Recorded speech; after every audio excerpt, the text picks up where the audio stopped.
Revelações da ciência sobre os mistérios da vida.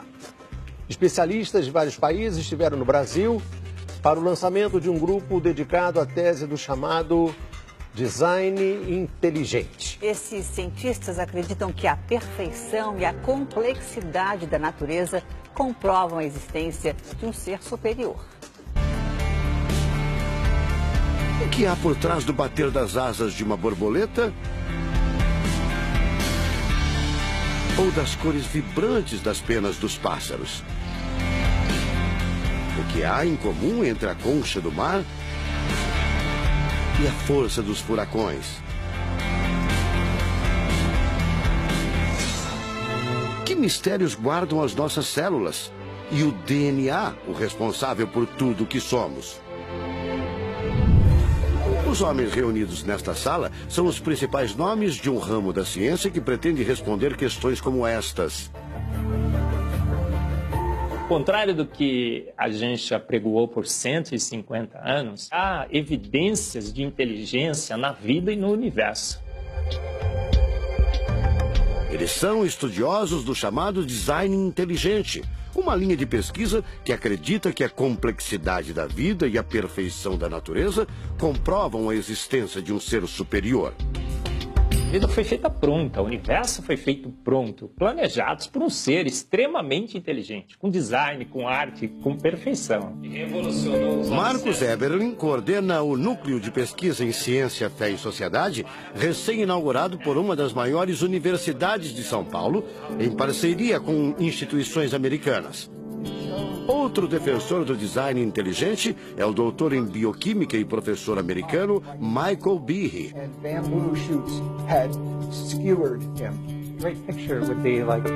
Brian Miller é doutor em física. Ele coordena as pesquisas da Universidade de Duke, nos Estados Unidos. Seria um super engenheiro, um super arquiteto?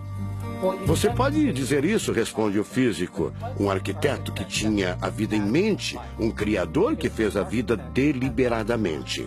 Also, when you look at life itself, não é de hoje que os cientistas procuram pistas deste arquiteto da vida.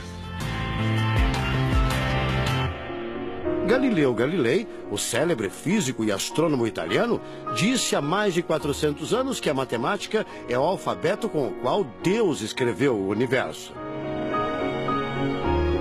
A matemática se dedica a provar que tudo no universo segue uma lógica. Mas foi ainda antes, na Idade Média, que outro italiano, Leonardo Fibonacci, decifrou parte deste alfabeto. Ele descobriu um padrão numérico que se repete em quase tudo na natureza.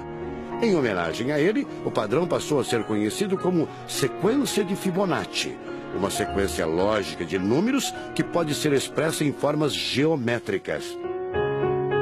Em cada quadrado, a gente consegue construir arcos, são aquelas linhas tortas, né? A gente consegue ligar um arco com o outro. Quando você liga um arco, um outro arco, um outro arco, um outro arco, um outro arco, e vai seguindo um outro arco, pensando no próximo quadrado, um outro arco. Essa aqui é uma figura que é uma espiral, chamada espiral de Fibonacci. E essa espiral aparece em diversos lugares do nosso cotidiano. Aparece, por exemplo, na nossa orelha. O formato da nossa orelha é exatamente essa espiral. Uma coisa interessante, aparece no nosso rodamuinho do cabelo aqui. É o mesmo formato que aparece aqui. Que é o mesmo formato que aparece naquela concha do mar, tal do Nautilus, né? Que é o mesmo formato que aparece nas estrelas do universo. Que é o mesmo rodamuinho que forma quando tem um furacão. A sequência de Fibonacci foi encontrada também nas ondas do mar, nas pétalas das rosas, na distribuição das sementes do girassol e até nos hexágonos da casca do abacaxi. Mais uma comprovação matemática da existência de uma mente inteligente por trás da criação seria o chamado número de ouro, ou proporção áurea, representada pela letra Φ. O número de ouro, também representado pelos dígitos 1,618, está presente na construção de uma das obras mais importantes da antiguidade, o Partenon. Foi usado por Leonardo da Vinci na Mona Lisa, o quadro mais famoso do mundo. essa regra do número áureo, ela vem, né, aparece no Fibonacci e aplica em um monte de situações. E é legal que os gregos percebiam isso, eles associavam isso muito com a ideia de perfeição. Ele está presente nas asas das borboletas e até nas medidas do corpo humano. Se você pegar a sua altura e dividir pela distância do seu umbigo até o chão, vai dar aproximadamente 1,6. Um φ. Vai dar um φ também. Se a gente abre os braços, né, calcula a distância da ponta de um dedo até a ponta do outro dedo. Então vai ser desse dedo maior aqui, no dedo médio, até chegar ao dedo médio. Se eu pegar essa distância e dividir pela distância desse dedo até esse ombro aqui, vai dar 1,6 de novo. De tudo na natureza, o que mais impressiona os cientistas são as células, a chamada unidade básica da vida.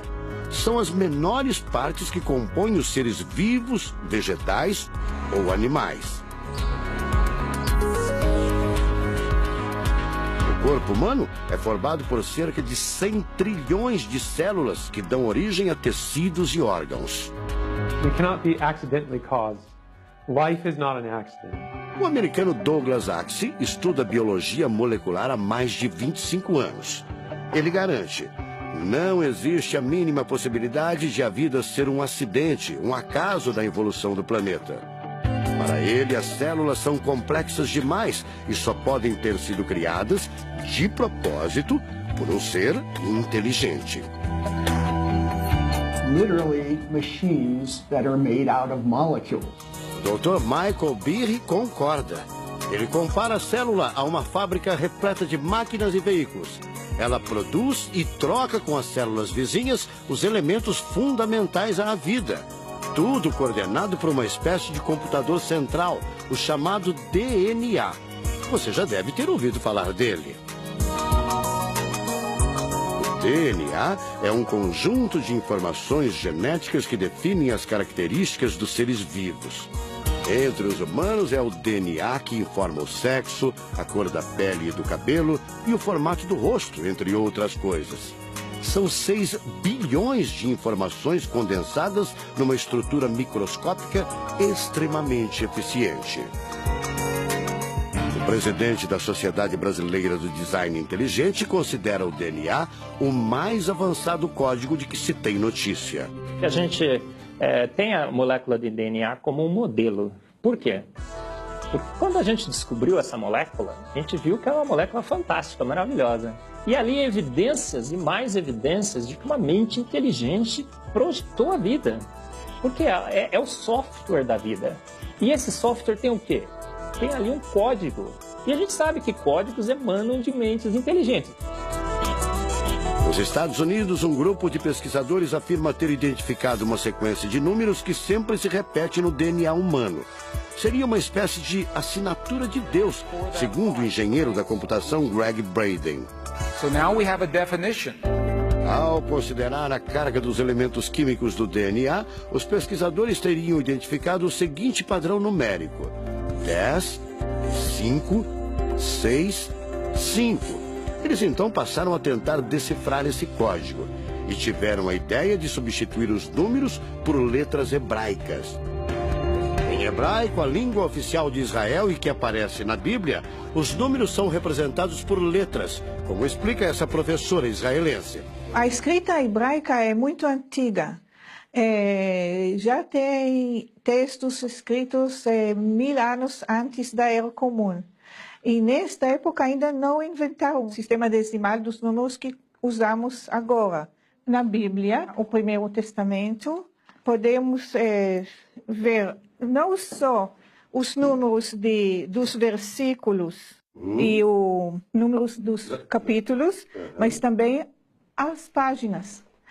A contagem das páginas está feita em letras e não em números. A sequência numérica 10, 5, 6, 5 foi transcrita para as respectivas letras em hebraico: Yud, Rei, Vav, Rei. Veja o resultado. A sequência corresponde à palavra Javé, ou Deus, em hebraico.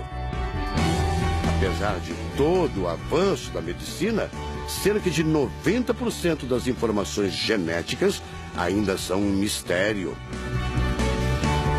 O Professor Eberlin diz que as descobertas científicas trazem implicações sérias para toda a humanidade, mas cada vez mais reforçam os argumentos de quem acredita no design inteligente, a assinatura de uma força superior. A gente vai ter que entregar essa informação para a filosofia e para a teologia. E a gente agora, como bons filósofos e teólogos que todos somos, a gente vai colocar a nossa filosofia e nossa teologia em cima desse dado científico e optar pela melhor opção. Eu, óbvio, acho que a melhor opção é Deus. Como gente, a gente tem esse direito, né, de especular em cima da descoberta científica de que uma mente inteligente orquestrou o universo e a vida.